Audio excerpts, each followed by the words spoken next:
नमस्कार, स्वदेश न्यूज देख रहे हैं आप। मैं हूं आपके साथ राखी। बात करेंगे फरिश्तों की हठ धर्मिता।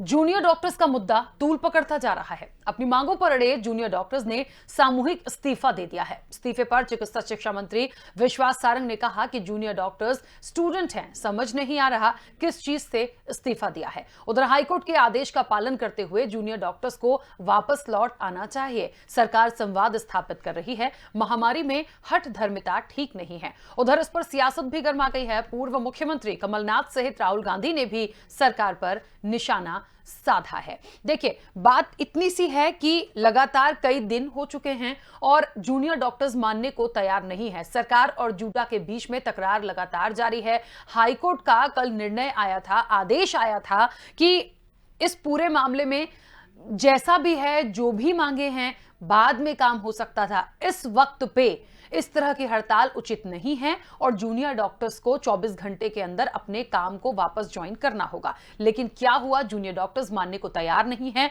और उन्होंने सामूहिक रूप से इस्तीफा दे दिया। ऐसे में कुछ सवाल महत्वपूर्ण हैं कि आखिरकार ये कब तक चलेगा, कब मानेंगे जूनियर डॉक्टर्स।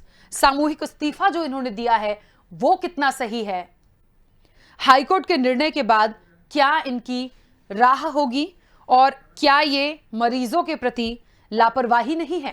ये कई सारे सवाल हैं जो ये दर्शाते हैं कि निश्चित तौर पर इस पूरे मामले में गंभीरता से सोचा जाना चाहिए जूनियर डॉक्टर्स को भी, क्योंकि पहले भी सरकार ने उन्हें आश्वासन दिया था, उनकी मांगों को समझा था, उनकी बातों को समझा था, लेकिन आखिरकार ऐसा हुआ नहीं। चलिए, कुछ मेहमान जुड़े हैं हमारे साथ, इस चर्चा को हम आगे बढ़ाएंगे। भारतीय जनता पार्टी का पक्ष रखने के लिए प्रवीण नापित जी हमारे साथ जुड़े हैं। प्रवीण जी, बहुत स्वागत चर्चा में जुड़ने के लिए। कांग्रेस का पक्ष रखने के लिए योगेश गुप्ता जी हमारे साथ जुड़े हैं। योगेश जी, आपका भी बहुत स्वागत है। और जूडा उपाध्यक्ष हैं डॉक्टर मोना सिंह। डॉक्टर मोना, आपका भी बहुत स्वागत है। मैं चर्चा की शुरुआत सबसे पहले मैं चर्चा की शुरुआत करूं, पर मुझे लगता है इससे पहले क्या कुछ कहा है चिकित्सा शिक्षा मंत्री विश्वास सारंग ने, वो भी आपको सुना देते हैं। चलिए ठीक है, तो उस पर भी हम आगे आएंगे। डॉक्टर मोना, मैं चर्चा की शुरुआत आपसे ही करना चाह रही हूं। क्या हुआ है, हाईकोर्ट का आदेश भी आ गया और आदेश के बाद ये तमाम बातें बिल्कुल स्पष्ट हो चुकी हैं कि कम से कम 24 घंटे के अंदर जूडा अपने काम पर वापस आ जाए। इस समय पर ये जो चीजें हो रही हैं ये ठीक नहीं है। हम लगातार आपके साथ भी चर्चा करते आ रहे हैं। सामूहिक इस्तीफा दे दिया है, क्या होगा इससे? क्या वो हल निकल पाएगा? लेकिन जो मरीज हैं वो तो परेशान ही हो रहे हैं। मैं ये कहना चाहूंगी कि हमारी जंग में मैं पूरी तरीके से सहमत हूँ। आपसे जो सबसे ज्यादा सफर कर रहा है वो मरीज ही है। और बात ये है कि इसका सॉल्यूशन बहुत आसानी से निकाला जा सकता है अगर मात्र इतनी सी बात मान ली जाए कि हमसे एक मुलाकात कर ली जाए हमारे रिप्रेजेंटेटिव से, जो कि बहुत, आई डोंट थिंक कि मैं कुछ बहुत बड़ी चीज की एक्सपेक्टेशन रख रही हूँ यहाँ पे सरकार से। एक बार हमसे बातचीत कर ले और एक कॉमन ग्राउंड पे आकर के ये चीज खत्म कर दी जाए। बात ये है कि हम उसने हमले के जो डिसीजन आया है उसका पूरी तरीके से रिस्पेक्ट करते हैं और हमारी अवधि खत्म होने में अब कुछ ही वक्त बचा हुआ है। हम बिल्कुल चाहते हैं, हम निरंतर प्रयास कर रहे हैं कि एक बार हमारी सरकार से कुछ बातचीत हो जाए ताकि उसके बाद हम भी उच्च न्यायालय की इज्जत रखते हुए अपने अपने काम पे वापस चले गए। तो डॉक्टर मोना, लेकिन विश्वास सारंग ने तो कहा है कि हम संवाद स्थापित कर रहे हैं, बातचीत कर रहे हैं, कई बार मिलने की भी बात हो चुकी है, फिर कहाँ प्रॉब्लम आ रही है? जी, बात यह है कि हाँ, पिछले 6 महीने में मैं पूरी तरीके से अग्री करूंगी कि हाँ, हमारी मुलाकात मंत्री जी से बहुत बार हुई है और काफी हेल्दी डिस्कशंस हुए हैं हमारी उनके साथ और काफी सपोर्टिव रहे हैं मंत्री जी। इसी चीज के मद्देनजर रखते हुए हमने उस टाइम पे कोई जिद नहीं करी कि हमें सब कुछ प्रूफ चाहिए या रिटन ऑर्डर चाहिए। हमें उन पे इतना ज्यादा विश्वास था, इतना भरोसा था कि उन्होंने मात्र मौखिक रूप से हमें सामने से बस ये कह दिया कि हाँ, मैं तुम्हें आश्वासन देता हूँ, मुझ पे भरोसा करो कि मैं तुम्हारी सारी मांगे मनवा दूंगा, तुम अपनी ड्यूटी पे वापस लौट जाओ। उस वक्त के कोरोना महामारी की स्थिति को देखते हुए हमने उस बात को बिल्कुल जायज समझा। हमें हमारी जिम्मेदारी का भी एहसास हुआ कि मानवता के साथ गलत नहीं करना चाहिए, एक डॉक्टर को तो बिल्कुल गलत नहीं करना चाहिए और हम तुरंत तुरंत बिल्कुल पहली फुर्सत में अपनी ड्यूटी पे वापस लौट आए हैं। और हमने उसके बाद से जो ये पूरा कोरोना का पीक था, उसमें एक दिन भी किसी भी जूनियर डॉक्टर ने अपना काम बंद करने का या काम ना करने के लिए कोई भी गुहार लगाई हो या पीछे हटे हो, कभी किसी भी परिस्थिति में नहीं। लेकिन आज जब कोरोना महामारी थोड़ी बेहतर स्थिति में है, तो हम बस आगे बढ़ कर के ये मांग रहे हैं कि एक बार सरकार हमसे बात करे, एक बार हमसे मिले। ठीक है प्रवीण नापित जी, क्या लगता है, पूरा वाकया आप भी सुन रहे हैं और ये कई दिनों से चल रहा है, जो हो रहा है उसमें यदि कोई पिस रहा है तो वो मरीज हैं। अब बात करना चाहते हैं ये, उधर विश्वास सारंग ने कहा कि वो संवाद स्थापित कर रहे हैं, एक तरफ ये भी बात आ रही है कि पहले भी बातचीत हो चुकी है, अब हाईकोर्ट का आदेश भी इस पूरे मामले में आ गया है, फिर भी ये तकरार खत्म नहीं हो रही। हमारी जो बहन है ना डॉक्टर मोना बोल रही है कि सरकार हमसे बातचीत कर रही है, हेल्थ डिस्कशन हुआ, सब सारी बात उन्हीं के जवाब में है। अब हड़ताल किसने की, कैसे हुई, अब आप मिलने के लिए कोई बात, जैसे ये तो उपाध्यक्ष है, इनके अध्यक्ष को पहल करना चाहिए, मंत्री जी हमको मिलना है आपसे, कहाँ मिल जाए, उसके सरकार के द्वार तो हमेशा खुले हैं और सरकार का हाईकोर्ट पे लेके सभी ने कहा है। और फिर डॉक्टर तो भगवान होता है, आप बताइए इनका 17,000 से फंड से लेकर आज कहाँ तक पहुंचा। सरकार तो हर चीज में जब कहेंगे, जहाँ कहेंगे, मुख्यमंत्री स्वयं गांधी मेडिकल कॉलेज गए, उसके बाद पूरा का पूरा मेडिकल कॉलेज से लेके सारी बातें हुई। फिर कविता क्यावा जी कमिश्नर हैं, उनको हमने मतलब स्थापित किया कि इनको ऐसा ना लगे कि कलेक्टर एसपी हमसे बात कर रहा है, हमने डायरेक्ट कमिश्नर लेवल के व्यक्ति को वहाँ पर उनकी मॉनिटरिंग के लिए रखा। तो सरकार के पक्ष आप कोई भी बात करो, अब नहीं होगा, हमने कहा कि ऐसा होगा तो फिर हम ऐसे इस्तीफे देंगे, उस स्थिति में बात नहीं बनती है ना। सरकार तो एक व्यवस्था के तहत है, सरकार का काम है मेडिकल बनाना, सरकार का काम है भवन बनाना, सरकार का काम है अच्छे डॉक्टर्स, प्रदेश के अच्छे बेटे लोग तैयार होकर निकले, देश में नाम कमाए। और डॉक्टरी के लिए जो रिसर्च फाउंडेशन चीजों की जरूरत थी उनको हमारा स्थापित करने का काम है। हमारा काम जिद पे नहीं है ना। आप परिस्थितियों को देखिए ना, आप 24% की बात कर रहे हैं, 17% पे सरकार मान गई है। आपको यह भी तो मानना चाहिए ना, बाकी अन्य कर्मचारी लोग भी, आप भी शासकीय कर्मचारी है और डॉक्टर का सम्मान है।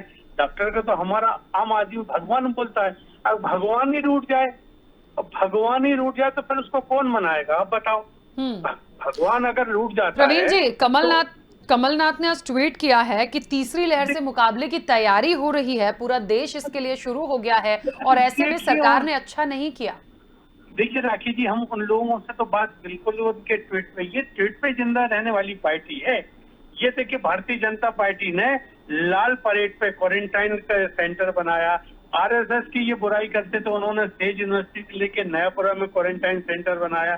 2-2 हजार लोगों के लिए हमने भोजन की तमाम हर जगह व्यवस्था से लेके प्रदेश में इन किसानों के लिए कम से कम और गरीब लोगों के लिए हमने 3 महीने का अनाज दिया, 2 महीने का अनाज मोदी जी ने दिया। ठीक है, ये कहीं कोई दिखे क्या कांग्रेस के लोग?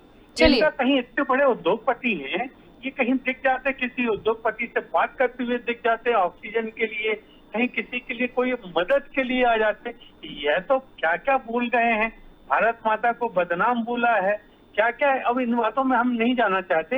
हम अपनी बहन से, देखिए मोना जी, मेरे आपसे हाथ जोड़ के रिक्वेस्ट है, यह प्रदेश के पूरा एक एक जन जब आपको संविधान के रूप में देख रहा है कि डॉक्टर भगवान है, तो आप देखिए इस प्रदेश की बेटी हैं, इस प्रदेश के सारे डॉक्टर बेटा हैं।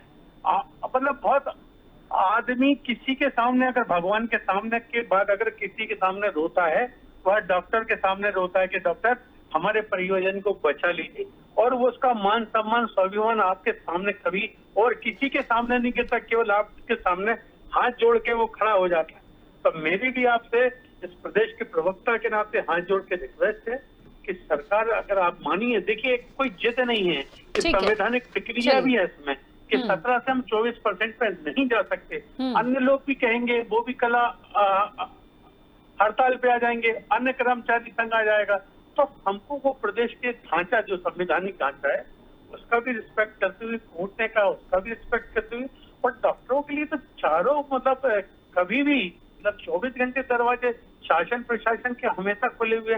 ठीक है, कभी कोई ईगो चलिए नहीं किया है प्रवीण ना, जी, हाँ, तो मैं बीच में रोक रही हूँ, ठीक बात है आपकी, लेकिन फिर भी ये तकरार खत्म नहीं हो रही है, करने के बाद भी ये नाराज हैं। वही सबसे बड़ा पॉइंट है कि क्यों नाराजगी दूर नहीं हो रही है। जो भी हो रहा है, मरीज सफर कर रहे हैं। योगेश जी, क्या लगता है, कांग्रेस ने कहीं ना कहीं जूनियर डॉक्टर्स का सपोर्ट किया था, और ये भी बात आई थी सामने, आज कमलनाथ जी ने भी ट्वीट किया, राहुल गांधी ने ट्वीट किया है। देखिए, मैं उन ट्वीट्स पर नहीं जाऊंगी, लेकिन एक बात जरूर कहूंगी कि क्या जिस तरीके से सामूहिक इस्तीफा हो गया है, या जो ये जो चल रहा है, और इस पैनिक स्थिति में अभी भी हम बहुत अच्छे से बाहर नहीं आ पाए इन स्थितियों से, वो जो मरीज हॉस्पिटल्स में, क्या उनके साथ ये ठीक हो रहा है? आप सही कह रही हैं, मैं आपसे सहमत हूँ। सबसे पहला मेरा निवेदन जूनियर डॉक्टर एसोसिएशन से हाथ जोड़कर पूरी कांग्रेस पार्टी की तरफ से ये है कि जनहित में और पेशेंट के हित में आप लोग तुरंत अपनी ड्यूटी ज्वाइन करें। मांगे आप लोगों की 2018 से लंबित चली आ रही है, मैं मानता हूँ इस बात को। जब भी शिवराज जी मुख्यमंत्री थे, शिवराज जी का शासन और उनके झूठे आश्वासन ये प्रदेश की पहचान है, मैं इससे इनकार नहीं करता हूँ। अगर ऐसा नहीं होता तो 2018 से लंबित हुई मांगे जो जूडो की है वो आज 2021 तक खिंच के नहीं आती। 3 साल से आपको शिवराज जी झूले में झुला रहे हैं। कांग्रेस पार्टी अच्छी तरह से जानती है, अपने पिछले कार्यकाल में शिवराज जी ने 25,000 से ज्यादा झूठी घोषणाएं करके बैठे हैं। तो इनकी कार्यप्रणाली यही है कि भाषण और झूठे आश्वासन, तो उसके अंतर्गत ही आपको मानवता को देखते हुए अपने आप को मानसिक रूप से तैयार करना चाहिए कि प्राथमिकता अभी यह है कि प्रदेश के हित में, जनता के हित में हमको अपने कर्तव्यों का निर्वहन करना है। मैं राखी जी, आज से 3 दिन पहले आप ही के चैनल पे अंशुल जी थी एंकर, उनके साथ बैठा था, तब डॉक्टर हरीश पाठक जी आए हुए थे, है ना। उनके साथ भी जो चर्चा हुई थी, जो मांगे उन्होंने बताई थी, तब भी ये कहा गया था कि 6 में से 4 मांगे माननी है। उन 4 मांगों का ना तो कहीं प्रिंट मीडिया में कोई जिक्र हुआ, ना ही अंशुल जी उस दिन बता पाए कि कौन कौन सी 4 मांगे माननी है। तो ये बात आज हाई कोर्ट के दिशा निर्देश के बाद ज्यादा मायने नहीं रखती है। माननीय उच्चतम न्यायालय का सम्मान करते हुए जूडो को सबसे पहले अपनी ड्यूटी पर आना चाहिए। एक बात और है राखी जी, देखिए मध्य प्रदेश के जो हमारे जूनियर डॉक्टर हैं और उनसे जो 1st, 2nd, 3rd ईयर के लोग हैं, जो पीजी स्टूडेंट हैं, वाकई में अन्य प्रदेशों के मुकाबले मध्य प्रदेश में उनका स्टाइपेंड, उनका जो मानदेय है वो काफी कम है। इस बात से इनकार नहीं किया जा सकता। अन्य राज्यों के आप भत्ते और वो उठा के देख लीजिए, आपको सब गूगल पे मिल जाएंगे, तो आपको ये तुरंत अंतर समझ में आ जाएगा। भाई जो जायज मांगे, डॉक्टर्स क्या कह रहे हैं, एक तो हमारी पेशेंट के परिजनों से रक्षा करो, उग्र हो जाते हैं, मारपीट करा जाते हैं। दूसरा, उनको कोरोना वॉरियर्स की तरह प्रोत्साहन राशि मिले, तो इसको देने में शिवराज जी को क्या आपत्ति है। 55,000 से 68,000 अगर वो मानदेय मांग रहे हैं तो कोई इतना बड़ा डिफरेंस नहीं है कि शिवराज सरकार उसको पूरा ना कर सके। विज्ञापनों के ऊपर करोड़ों रुपए बर्बाद करने वाली शिवराज सरकार, साल में 3 बार विधायकों और मंत्रियों का मानदेय और भत्ता बढ़ाने वाली शिवराज सरकार क्या जूनियर डॉक्टरों की इन जायज मांगों को मान नहीं सकती? अगर मगर किंतु परंतु में हमेशा ये लोग भाषण और झूठे आश्वासन देकर और उनकी मांगों को टरकाते आ रहे हैं। तो मेरी बहन डॉक्टर मोनिका से ये निवेदन है कि वर्तमान हालातों के मद्देनजर थोड़े दिनों के लिए अपना इस आंदोलन को स्थगित किया जाए और प्रदेश हित में, मरीजों के हित में अपने फैसले पर पुनः विचार करेंगे। पूरी कांग्रेस पार्टी की तरफ से मैं आपसे हाथ जोड़कर विनती करता हूँ। ठीक है डॉक्टर मोना, क्या लगता है, सवाल वही है कि हाईकोर्ट के निर्णय के बाद क्या अगली राह आप लोगों की होगी? एक रिक्वेस्ट यहाँ पर प्रवीण नापित जी जो भारतीय जनता पार्टी का पक्ष रख रहे हैं, योगेश जी जो कांग्रेस का पक्ष रख रहे हैं, ये भी अपील कर रहे हैं कि अभी प्लीज अपनी सेवाएं वापस से शुरू कर दीजिए। आगे जो बातें हैं, जो लड़ाई है, जो चीजें हैं, उसके लिए अब देखिए ये मामला इतना बढ़ चुका है कि निश्चित तौर पर आप अपनी बात रखेंगे तो कहीं ना कहीं सरकार उस पर स्टैंड लेगी। लेकिन इस स्थिति में यदि आप लोग कहीं ना कहीं, ऐसा नहीं लगता कि जूनियर डॉक्टर्स की भी किरकिरी हो रही है? क्योंकि सबसे बड़ा ब्लेम, सबसे बड़ा इल्जाम इस चीज का आ रहा है कि मरीजों के साथ गलत हो रहा है।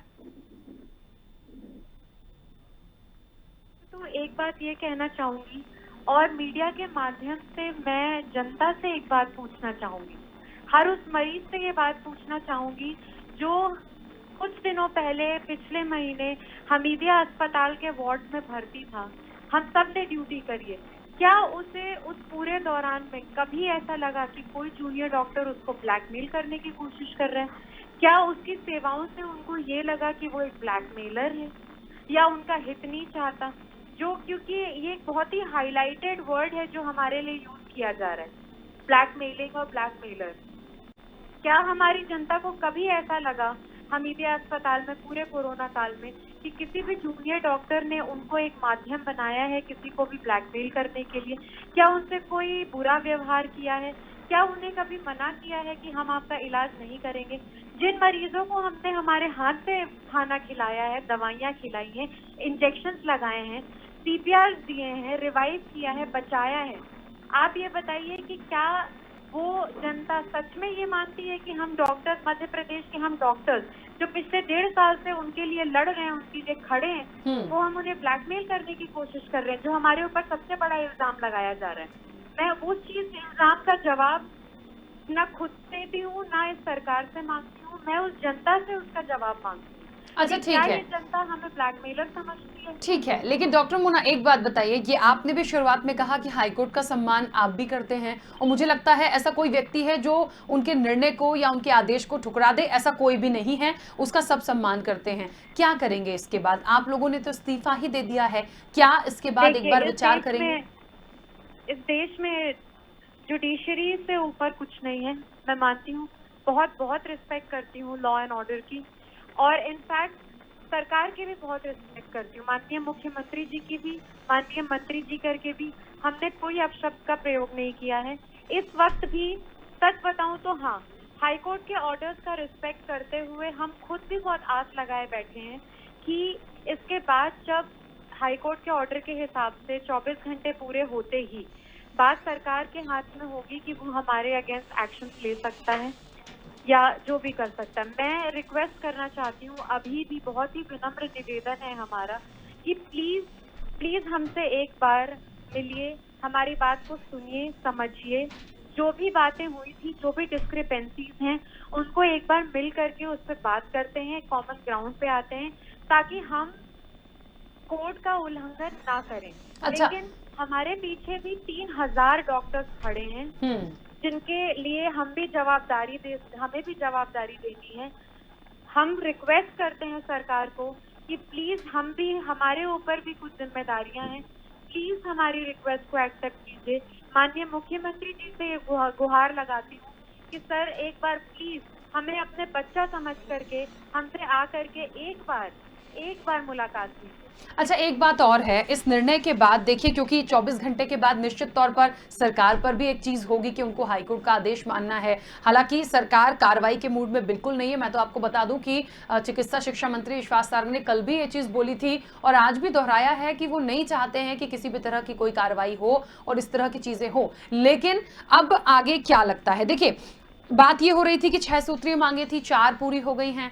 आप लोगों की जो मानदेय को लेके मांगे हैं या जो आपकी वो 4 मांगे पूरी की गई हैं, क्या उससे कोई फर्क पड़ेगा कि अभी आप वापसी कर लीजिए, या फिर ये हो जाए कि अभी कम से कम कोर्ट का भी देखिए सम्मान करना है, तो प्लीज थोड़े समय के लिए आप लोग अभी तो अपनी ज्वाइनिंग वापस दें, क्योंकि 3rd वेव की भी तैयारी अभी से शुरू हो गई है, कुछ पता नहीं कब तक होगा। तो डॉक्टर्स की जरूरत तो सबको है, तमाम लोगों को है, और मुझे लगता है इस वक्त पे जो स्टैंड बार बार सरकार भी ले रही है, तो कहीं ऐसा नहीं है कि मंशा सरकार की गलत है, वो सुनना नहीं चाहते या बात नहीं करना चाहते। जितना मैंने विश्वास सारंग को बात करते हुए देखा और सुना है, जो मैं देख रही हूँ, मैं उस पर पॉइंट रख रही हूँ, तो मुझे नहीं लगता कि कहीं कोई ऐसी बात है। फिर भी ना जाने क्यों इस तरह की चीजें रोज रोज हो रही हैं। अभी डॉक्टर मोना आप क्या करेंगे? क्योंकि बहुत जरूरी हो गया है कि इन 24 घंटों से पहले बातचीत हो जाए और काम पर वापसी कर दे। जी, सबसे पहले ये रिक्वेस्ट करना चाहूंगी कि जो 6 में से 4 मांगे पूरी करी गई हैं, उसका लिखित में कोई भी प्रूफ आ जाए। एक ये, ताकि उससे हमको भी एक तसल्ली हो जाएगी और एक ये श्योरिटी आ जाएगी सबके सामने कि आखिर जिस चीज का क्लेम कर रही है सरकार, एक्चुअल में क्लियर कट भाषा में, शब्दों में, वो कौन कौन सी 4 मांगे हैं। क्योंकि टू बी वेरी ऑनेस्ट, हम बिल्कुल भी अवेयर नहीं हैं कि वो कौन सी 4 मांगे हैं जो पूरी की गई हैं, और हमें रोज आकर के ये बताया जा रहा है कि 4 मांगे पूरी कर दी गई हैं, तो आखिर हमें क्यों नहीं पता है कि वो कौन सी 4 मांगे हैं? बिल्कुल ठीक है। ठीक है प्रवीण जी, ये बहुत महत्वपूर्ण सवाल है मुझे लगता है इस जगह पे कि यदि 6 में से 4 मांगों को फिलहाल पूरा करने की बात सरकार ने कही है, तो यदि ये लिखित आश्वासन चाहते हैं और उस लिखित आश्वासन के बाद ये कोर्ट के निर्णय का भी सम्मान करेंगे, जितना मैं डॉक्टर मोना की बात को समझ पाई हूं, और आगे फिर उस चीज को एक उनका भी कॉन्फिडेंस बनेगा कि हमें लिखित में आश्वासन है इन 4 मांगों के लिए, तो हम अपनी ड्यूटीज को वापस से स्टार्ट करें।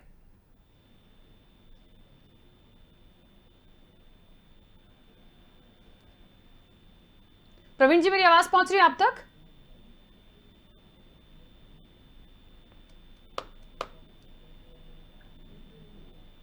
प्रवीण जी तक शायद मेरी आवाज नहीं पहुंच रही है, पर सवाल उन्हीं से बहुत महत्वपूर्ण था। खैर, योगेश जी भी लगातार जुड़े हुए हैं। योगेश जी, क्या लगता है आपको कि यदि इतना भी हो जाता है और ड्यूटीज वापस स्टार्ट हो जाती हैं, ये एक अच्छी बात है? और निश्चित तौर पर आगे अभी स्टैंड में, क्योंकि आपने अपील पहले ही कर दी है इनसे कि अभी फिलहाल अपनी ड्यूटीज को स्टार्ट करें, तो ये जो लिखित आश्वासन की बात की जा रही है, क्या लगता है कि लिखित आश्वासन क्यों नहीं हो रहा? देना नहीं चाह रहे या कह दिया है तो उनको लगता है हम कर देंगे? दो अलग अलग बातें। देखिए राखी जी, मैंने अभी अपने थोड़ी देर पहले जो वक्तव्य दिया था उसमें ये बात पॉइंट आउट करी थी कि डॉक्टर हरीश पाठक के साथ जो डिबेट हुई थी 3 दिन पहले, हाँ, तब भी अंशुल मैडम ने यही बोला था कि 4 मांगे मान ली गई है। तो मैंने उनसे भी निवेदन किया था हाँ, कि वो 4 मांगे जो मांगनी है वो आप अपने इस पे चैनल पर डिस्प्ले करें या किसी प्रिंट मीडिया का हवाला। जब से लेके आज 4 दिन हो गए, मैं डॉक्टर मोना से सहमत हूँ।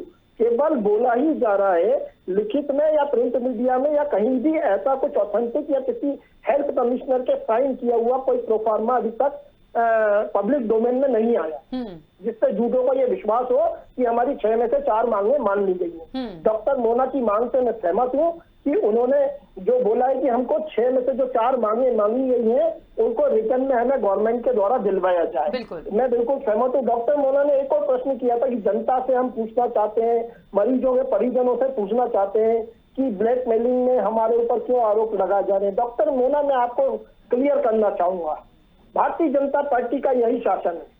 6 महीने से किसान टिहरी बॉर्डर पर बैठा हुआ है, अपनी मांगों को लेकर 12 बार केंद्रीय कृषि मंत्री नरेंद्र तोमर उनसे बातचीत कर चुके हैं। पूरी भारतीय जनता पार्टी और उनकी टोल आर्मी आज कभी किसानों को खालिस्तानी बताती है, कभी आंदोलनकारी, कभी आंदोलनजीवी बताती है। तो ये इनकी कार्यप्रणाली है। रामदेव बाबा का जो हाल ही में बयान दिलवाया गया केंद्र सरकार के माध्यम से, अगर आज कोरोना की महामारी नहीं होती तो मेरा यकीन मानिए डॉक्टरों को भी इन्होंने देशद्रोही घोषित कर दिया होता। तो जो भी सरकार से डिमांड करता है, मांग करता है या सरकार की कमियों को उजागर करता है, जैसे हम करते हैं, विपक्ष की जिम्मेदारियों को अगर हम निभाना चाहते हैं तो ये हमें देशद्रोही बोलते हैं। कांग्रेस ही बोलते हैं, राजनीति करते हैं, बुरे वक्त में साथ नहीं दे रहे। अरे क्या साथ नहीं दिया? प्रवीण जी ने कमलनाथ जी पर सवालिया निशान उठाया। जब रेमडेसिविर इंजेक्शन और एंटीफोर्सिन इंजेक्शन नहीं मिल रहे थे, तब कमलनाथ जी ने ही इन इंजेक्शनों का बंदोबस्त करवाया। इंदौर, छिंदवाड़ा, सब जगह जहां जहां ज्यादा जरूरत थी। शिवराज जी ने एक फोन किया था और रातों रात कमलनाथ जी ने ये सारे प्रबंध किए थे। छिंदवाड़ा में अलग कोविड केयर सेंटर के नाम से हॉस्पिटल चलाया जा रहा, पूरा खर्चा कमलनाथ जी उठा रहे हैं। उनके पुत्र नकुल नाथ जी अपनी सांसद निधि से जो भी बन पड़ रहा है वो कर रहे हैं। मध्य प्रदेश में कांग्रेस के जितने भी विधायक और सांसद हैं वो अपनी सांसद और विधायक निधि से 50-50 लाख, 1-1 करोड़, 2-2 करोड़ रुपए सरकार को सरेंडर किए हैं कि आप इसके माध्यम से ऑक्सीजन सिलेंडर खरीदिए, कंसेंट्रेटर खरीदिए और बेड उपलब्ध कराइए, सरकारी स्वास्थ्य सेवाओं में लगाइए। कैसे आरोप लगाते हैं कि कांग्रेस कुछ नहीं कर रही है? ठीक है, कांग्रेस ही मैदान में है, बाकी आप लोग तो अपनी सरकार बचाने की कवायद में हो। शिवराज जी कुर्सी के चक्कर में पड़े हुए हैं कि आज खत्की की कल खत्की।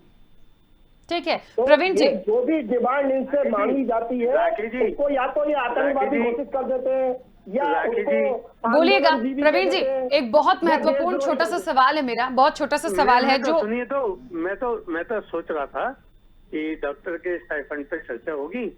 भैया को ऐसा लगा कि जैसे पहली बार बोलने मिला है तो यहाँ से लेके वहां तक, वहां से लेके यहाँ तक सब दूर भाई मुकदर घुमा रहे हैं। गंभीरता को समझो। आज इन्हीं के अजय सिंह राहुल भैया ने कहा है, अखबारों में सारा बयान था सतना में, कि कमलनाथ जी थोड़ा चुप रहना सीखो, आपके कारण कांग्रेस संकट में आ जाती है, आपके बयानों के कारण। ठीक है प्रवीण जी, हाथ जोड़ के मैंने तो उस बहन से हाथ जोड़ के कहा था, इस प्रदेश के सम्मान के लिए, प्रदेश के स्वाभिमान प्रवीण जी, सम्मान एक के बहुत लिए- छोटा सा जी। महत्व, क्योंकि बीच में आप डिस्कनेक्ट हो गए थे, इसलिए बहुत महत्वपूर्ण एक सवाल डॉक्टर मोना की तरफ से भी आया, मेरी तरफ से भी है। वो ये चाहती हैं कि 6 सूत्रीय मांग जो थी उनमें से 4 सूत्रीय मांगों को माना गया है, सरकार ने कहा है। तो वो 4 सूत्रीय जो मांगे हैं, जो 4 मांगे हैं 6 में से, उनका लिखित में आश्वासन दे दिया जाए ताकि उनको भी थोड़ा कॉन्फिडेंस आए कि हमारी इन 4 मांगे कौन सी हैं जिनको सरकार ने पूरा किया है। उन्हें यही नहीं पता कौन सी 4 मांगे उनकी पूरी हुई हैं, तो कम से कम वो पता चल जाए, लिखित में आश्वासन मिल जाए और वो कोर्ट का सम्मान करते हुए अपनी ड्यूटीज पर वापस अपनी बातचीत करके आ जाएंगे। आगे की जो मांगे हैं वो करेंगे। बिल्कुल बिल्कुल, बात बहुत अच्छी बात है। और ये बात प्रिंसिपल सेक्रेटरी सुलेमान है वो भी बैठ जाएं और एक खाका तैयार हो जाए कि 4 कौन सी। ये बिल्कुल बहुत अच्छा प्रश्न है, उन्हीं का है, और उनकी जगह कोई और भी होता तो वो यह प्रश्न करता। एक बार अपने अध्यक्ष जी के माध्यम से जो जुड़ा है, क्योंकि मैं भोपाल से अभी बाहर हूँ और काफी दूर हूँ, रास्ते में हूँ, गाड़ी खुद ड्राइव कर रहा हूँ, क्योंकि यह विषय ऐसा गंभीर आया, उनका नहीं, इस विषय पर बात करूंगा। और अगर मोना जी की जगह कोई अगर पुरुष होता, छोटा भाई होता, उससे भी मैं हाथ जोड़ के यही निवेदन करता कि आज देशकालीन परिस्थितियों को छोड़िए। और ये तो जो 2018 की बात कर रहे थे, 18 उनको यही नहीं मालूम कि 2018 के बाद हमारी सरकार थी। तो ये क्या है कि शेख चिल्ली टाइप की बातें करते हैं। 2018 में तो खुद सरकार में थी। सुन लो एक मिनट, मैं बीच में नहीं बोला, मैं बीच में नहीं बोला। योगेश जी प्लीज डेकोरम जी की ही सरकार थी। योगेश जी डेकोरम का, योगेश जी डेकोरम का पालन करिए। और हम राजनीतिक मीठे शब्दों में राजनीति के लिए कभी भी, राजनीति के लिए कहीं भी, राजनीति के लिए 25 दिसंबर 2018 को बनी। 2018 राजनीति सरकार थी, उन्हीं के नेतृत्व में इलेक्शन हुए थे। अरे यार बकवास बंद करो यार। कमलनाथ जी ने सरकार ली। राखी जी ठीक है, चलिए, मुझे लगता है ठीक है प्रवीण जी, योगेश जी, ठीक है, बात इतनी सी है कि अपील आप दोनों ने ही करी है कि डॉक्टर्स अपनी सेवाएं शुरू कर दें। डॉक्टर मोना ने भी एक बात बहुत स्पष्ट बोली है, हमें हमारी 4 मांगे बता दीजिए कौन सी हैं जिन्हें आपने पूरा किया, लिखित आश्वासन दे दीजिए, हम बात करके वापस आ जाएंगे, क्योंकि कोर्ट का सम्मान करना होगा। देखिए, इसके ऊपर कुछ भी नहीं है, वो करना तो आपको होगा, और कम से कम ये जो तकरार पिछले 4-5 दिन से चल रही है, इसको दूर करना बहुत जरूरी हो गया है। बहरहाल समय की सीमा है। आप सभी मेहमानों का बहुत शुक्रिया इस चर्चा में जुड़ने के लिए। तो आपको बता दें कि फरिश्तों की हठ धर्मिता, देखिए अब ये हठ धर्मिता है नहीं है, हम सबको ये लगता है, राजनीतिक दलों को ये लगता है कि जितने भी जूनियर डॉक्टर्स हैं, जो डॉक्टर्स हैं, उन्हें इस वक्त पे अपनी ड्यूटी ऑफ नहीं करनी चाहिए। लेकिन उनकी अपनी पीड़ा है, उनका अपना दर्द है, उनका ये कहना है कि ठीक है, यदि इतना ही सब कुछ हो रहा है, हम आश्वासन पे 6 महीने निकाल चुके हैं, अब हमको लिखित में जो 4 पूरा करा है वो दे दीजिए, हम आ जाएंगे। तो मुझे लगता है इसको गंभीरता से लिया जाना चाहिए, और गंभीरता से लिया भी जा रहा है, क्योंकि चिकित्सा शिक्षा मंत्री विश्वास सारंग कई बार बोल चुके हैं कि हम संवाद कर रहे हैं, बातचीत के लिए हमेशा रेडी रहे हैं। और यदि इन्हीं चीजों की बात है तो निश्चित तौर पर मुझे नहीं लगता कि इसमें कोई बड़ी बात है कि वो 4 मांगों का आश्वासन लिखित में नहीं दिया जा सकता। तो इस मंच के माध्यम से ये मैसेज हम निश्चित तौर पर वहां तक पहुंचाएंगे, और पहुंचेगा भी, कि लिखित आश्वासन 4 मांगों का इनको दे दिया जाए, और उसके बाद एक बार बातचीत करके ये अपनी ड्यूटीज को वापस ज्वाइन कर ले, ताकि मरीजों का प्रॉपर ट्रीटमेंट हो पाए। और आगे तीसरी लहर की तैयारी भी निश्चित तौर पर शुरू हो गई है और जरूरी भी है। इस चर्चा में इतना ही, दीजिए इजाजत, नमस्कार।